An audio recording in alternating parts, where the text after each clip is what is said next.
Postgame following tonight's 87-73 loss to Northern Kentucky. Coach, a Northern Kentucky team that was shooting 29% from three-point range, hit 18 of them. Open with a statement, and we can take questions from there. Yeah, it's it's unfortunate that we came out and played like we did in the second half. Where we played probably as good of a first half as you could. 43-43 all. We're feeling pretty good going into the half. And then I think they started out on a 9-0 run in the second half to make it 52-43. And, we just can't, we can't give up, plays like that, to start off the second half and expect to be in the game. Now we fought back in. I think we closed within 4 or 5. And then, just throughout the game, their threes were the difference. That was something that we were willing to live with, but not from the standpoint of uncontested threes. I think they had a bunch of uncontested threes, early in the game and then in the second half. And, for them to hit 18 threes, I don't think that's just about them, us giving that up. It's about us. So we have to do a better job tomorrow in challenging those and make those, like Alita, who can shoot the three. We got to make him put it on the floor a little bit more. And then the other guys, we have to make sure that we're up on them and force those drives and play off the dribble. You guys have been good about defending the three so far this season, wouldn't you say, overall?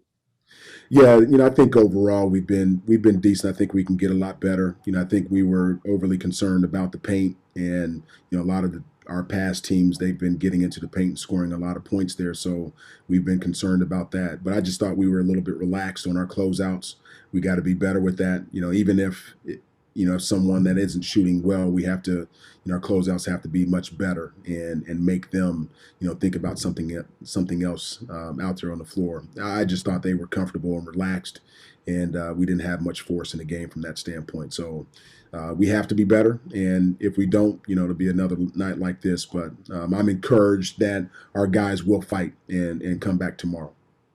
Trey obviously had a great first half. I think he had 19 points. He's had spurts like that where he has a really good half or a really good run for a few minutes and all of a sudden is gone again for a while. Would you like to see him string that together over the course of a full, he's not playing 40 minutes, but over the course of an entire game? Because he's clearly got potential and he can clearly score.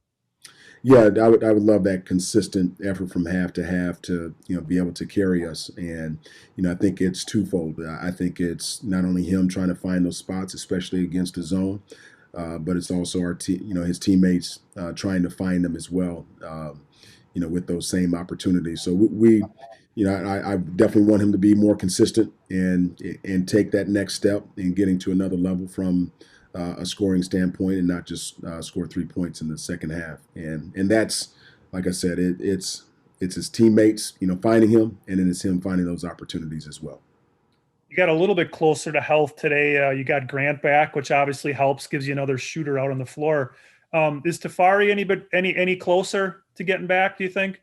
Yeah, he's a little bit closer. Worked with him this morning and did some shooting things. We'll see. He's a game to game type of decision with him, and he just has to be cleared by the doctor at this point. So hopefully we can get back at full strength.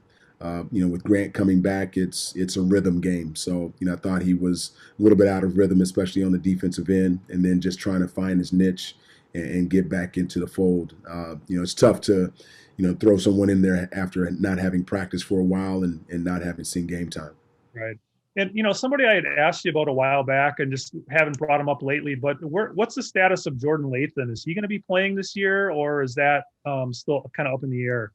Yeah, he had the shoulder injury, and then he tweaked that, and then right when he was, expected to be playing, he had a severe ankle sprain that set him back. So at this point where we have 5 games left in the season, I don't know if it's realistic that he plays this year, just because, again, you're talking about rhythm, you're talking about comfortability, and he hasn't had the opportunity to play with his teammates in a game-like setting. So, then he has such high expectation for himself.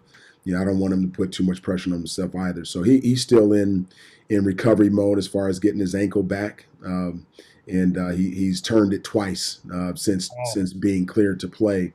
and that's something that I feel for him at this point because he was ready to go physically. Yeah.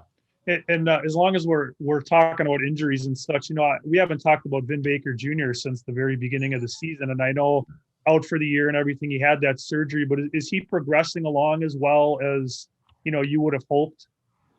Yeah, obviously with the surgery he had, it put him out 5 months from the time that he had it. So I think he's progressing well. With surgeries and all those things that our guys have gone through, not only is it a physical thing, it's a mental thing to get over as well.